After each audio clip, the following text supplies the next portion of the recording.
All right, ladies and gentlemen, welcome into the Rocky Top Insider Press Pass Instant Reaction Show. This is Ryan Shumpert. I'm Rick Butler, standing back here on the field at Neyland Stadium after number 19 Tennessee defeats Texas A&M by a score of 20-13.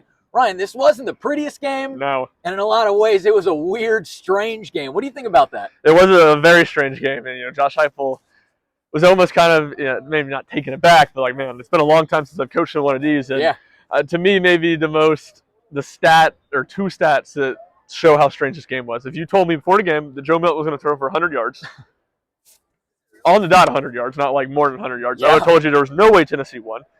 On the flip side, if you had told me before the game that Tennessee was going to run for 230 yards and that Texas A&M was going to run for 54 yards, I would have told you that Tennessee was going to win by 3 or 4 touchdowns. So those two things were just in such a great dichotomy entering this game or in this game. Especially for a Texas A&M run defense that had been so stout in a secondary that had been very vulnerable. It's interesting because you bring up two crazy kind of stats or angles from this game from the offensive side of the ball, and we're going to get back to the running game. Don't want to diminish that, what happened there at all. But, man, it really was the defense that stepped up. And Tennessee's players talked about it after the game. They said, look, we have no kind of sway in what we do to help a game. It's all about just the results at the end. But, man, they stepped up tonight, and they really put the pressure on Texas A&M. Led up an opening touchdown in the opening drive, then held him steady for the rest of the night. Yeah, it was something like 7 plays. I think it was 7 plays, 80 yards, that opening touchdown drive for Texas A&M. And then the rest of the game, the Aggies ran like 54 plays for 197 yards. So it went from over 10 yards per play on that first drive to less than 4 yards per play. The Vols defense was fantastic. It seemed like Texas A&M quarterback Max Johnson maybe hurt his wrist a little bit in the first half, played through it, and for the second straight game, just like the South Carolina game, Tennessee's defensive line controlled the game. And they were really good against the run, as those numbers indicated, and it's just fantastic. Only 2 sacks in this one, which is going to look like a lot less compared to that South Carolina game. And they weren't quite as dominant in the pass rush, but the pass rush, again, was really, really good. An intentional grounding, a couple holding calls, and just constant pressure. James Pierce Jr., to me, is the best Tennessee defensive player since Derek Barnett. His breakout this year came out of nowhere and has been so crucial in Tennessee's defense improving. And you got to give the Vols defense a lot of credit. I wrote in my post-game story in the quick takeaways that this is the first time in Josh Heupel's era that Tennessee's defense won the Vols a game. I kind of forgot about Pittsburgh last year. I think you could probably count that one, but not to the degree that they won this game, and they were just completely dominant. It was pretty funny after the game. Somebody asked Josh Heupel, they said, hey, you're kind of synonymous with 30-point plus wins, and he said, look, I'll take it. Any way we can get it, I'll take it. And they certainly got that tonight. I have a stat for that. Not verified. Okay. Someone texted it to me. I need to double check. But Josh Heupel with this game improves to 1-9 as a head coach when Tennessee scores, or when his coach team score less than 30 points, and 1-9 when his team trails at halftime. So really bucked the trend of how Josh Heupel teams are able to win football games. It was not the traditional way. I thought Heupel made, as he kind of alluded to, made some coaching mistakes in some go-for-it, kick field goal, punt situations. But you have to give a tremendous amount of credit to Tennessee's defense, their defensive coaching staff, and also, I'm sure we'll talk about it in a second, but a couple of special teams decision that paid huge dividends. Yeah, you're right. Absolutely, and I think that Tennessee really fed off of that spot in the ball. But and that's what I was going to say.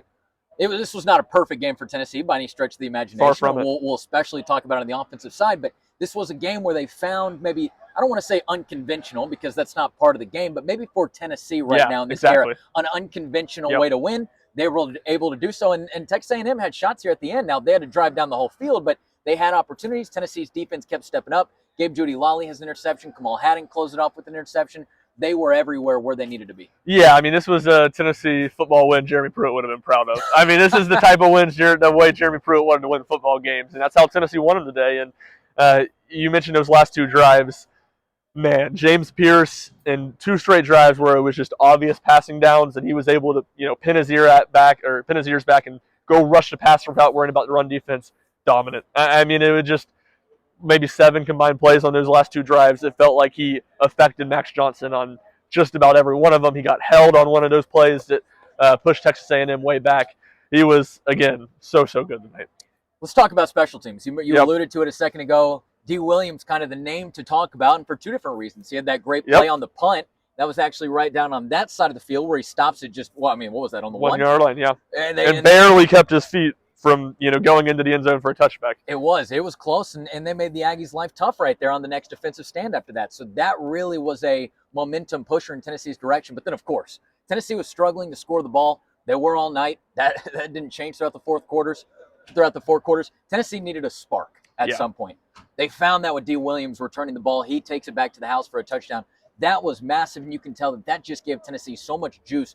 And again, when they needed it desperately, the offense wasn't moving the running game was moving the ball, but they weren't threatening the end zone consistently and effectively very often. You got to give D. Williams a bunch of credit.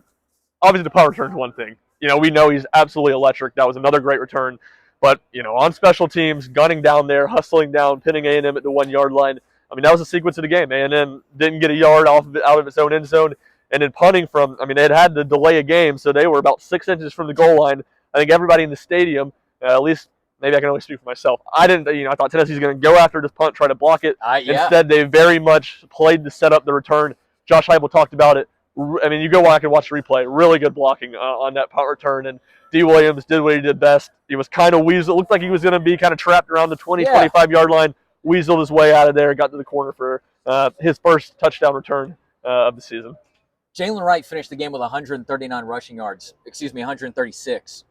Continues to show why he is one of the SEC's top backs. Tennessee's running game had a great game on the ground all day today. But Jalen Wright, again, he is phenomenal. You saw it in the patience that he was running with. You saw it in the physicality that he was running with. And then you saw with the speed that he runs with. And that's something that we've known about for a while. But, man, I almost feel like we're a broken record. You keep going to the fact that he is such a complete well-rounded back. He is so balanced in what he does. He was phenomenal. I'll go with another broken record line that we've talked about over other games. He ends this one with, I think, right around 7 yards per carry. His longest run in the game was 23 yards. To do that against a Texas A&M defense that is so stout against the run, not to have one big run that kind of skews the numbers. He was just consistently really, really effective. I thought Jabari Small ran the ball well. Probably his best game in the season, too. But Wright continues to be fantastic, continues to prove that he's one of the best running backs in the SEC. And look, I talked about it with some people. I don't think I wrote about it or we talked about it on the podcast this week, but if Tennessee can run on A&M, they can run on just about everybody, and they ran the ball really, really well tonight. This was a sharp front seven for the Aggies, a front seven that had been built through recruiting class after recruiting class after recruiting class, and, man, they had some dogs on the field tonight, and I think you really saw Tennessee was able to still continue to stick to their game plan. Josh Heupel gave credit to Ellerby. He gave credit to Abelin, to Jerry Mack, of course, and really just a complete performance from everybody put together, offensive linemen, tight ends, and running backs. That, pardon me, but it helped run Tennessee to victory tonight. It did, and going into this game, we knew both teams' defensive lines were two of their biggest strengths, and so it was going to be who can have the most success against the other one, and certainly Texas A&M's defensive line still had their moments. The pass rush was good. There were a number of run plays they bottled up in big moments, third and short, but Tennessee was able to find some offensive success with its offensive line. Texas A&M really wasn't. Tennessee's defensive line, I thought, controlled the game more than Texas A&M's defensive line did.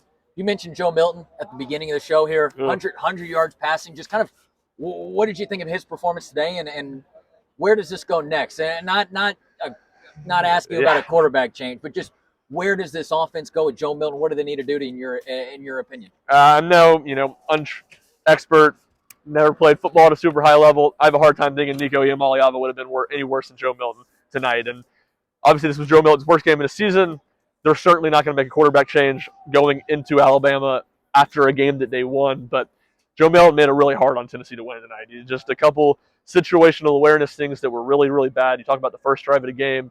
On a broken play, he runs out of bounds a yard short of the sticks on third down when he really easily could have gotten it if he cut up the field.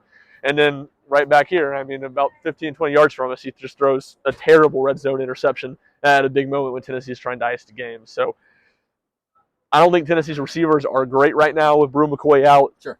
But, it's past that. Joe Milton was bad tonight, and it's a big surprise. It's a big upset that Tennessee was able to win with him playing that way, and they're not going to be able to beat a lot of good teams this season if he plays that way again. Again, Tennessee's Joe Milton III, 11-21 passing, 1 interception, 100 yards, 1 touchdown. Also ran for about 34 yards. Couple good runs, and there were a couple sacks too that skewed those numbers. Sure. He probably had over 50. I did think he did a couple good things in the run game, but yeah, still left a lot to be desired. final thoughts on the game today? Just kind of wrapping up this win against A&M. You've already mentioned a couple Alabama thoughts if you want to follow any of those up, but ultimately wrapping up this game today. I think we've hit just about all of it. We talked about D. Williams making a great play on the punt. Give Jackson Ross a lot of credit for a really good punt.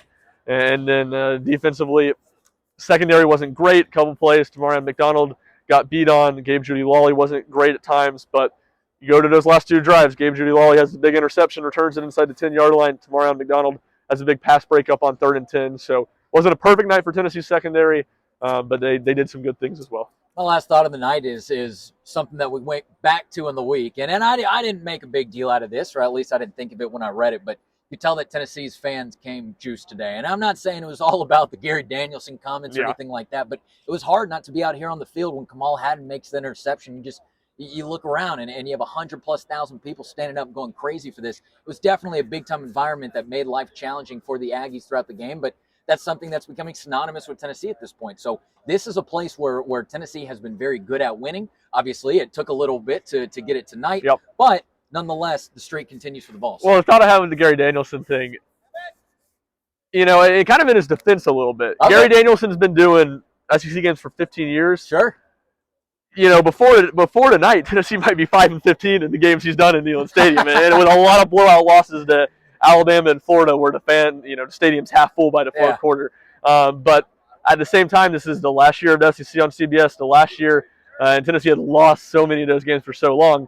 You go back to last year, they lost at Georgia, but in this stadium, they beat Florida, they beat Alabama, and now they get a big win against Texas A&M. They'll probably have Georgia game will be another CBS one, to be a tougher task, but the Vols getting some primetime CBS wins these last 2 years of the SEC on CBS, something they didn't do a whole lot of the 15 years prior. That's a great point right there. Hey, if you want to hear us continue to make good points, we're going back up. We're going to be recording. Maybe some bad points, too. We'll get maybe some. From me, maybe not fair. you. That's fair. We're going to go back up right up there, and we're going to go record the RTI Press Pass podcast, where we continue to break down our thoughts in a little bit of a longer form. We're also going to bring our own Jack Foster onto the show with us, so we're going to be dishing out our opinions on that, just kind of, again, recapping and talking about this game overall. But ultimately, Tennessee moves to 5-1 on the season. Open date is in the rearview mirror. As we know, Tennessee's got a big stretch now, and it's going to be a big October.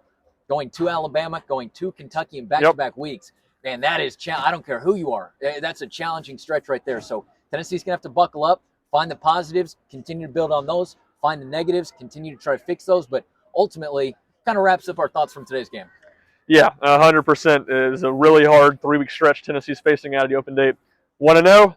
Now it gets hard going on the road for 2 tough tasks the next 2 weeks. There you go. This is Ryan Shumpert. I'm Rick Butler. Thank you so much for listening to the Rocky Top Insider Instant Reaction Show. We will have the Press Pass podcast coming to you here momentarily. Otherwise, make sure you head over to RockyTopInsider.com to continue checking out all the news, notes, and content that you could possibly want for the Tennessee Volunteers. Hey, social media as well, at Rocky Top Insider. Wherever you are, we are there as well. Thanks for listening to us. Thanks for listening to us today. We'll see you soon.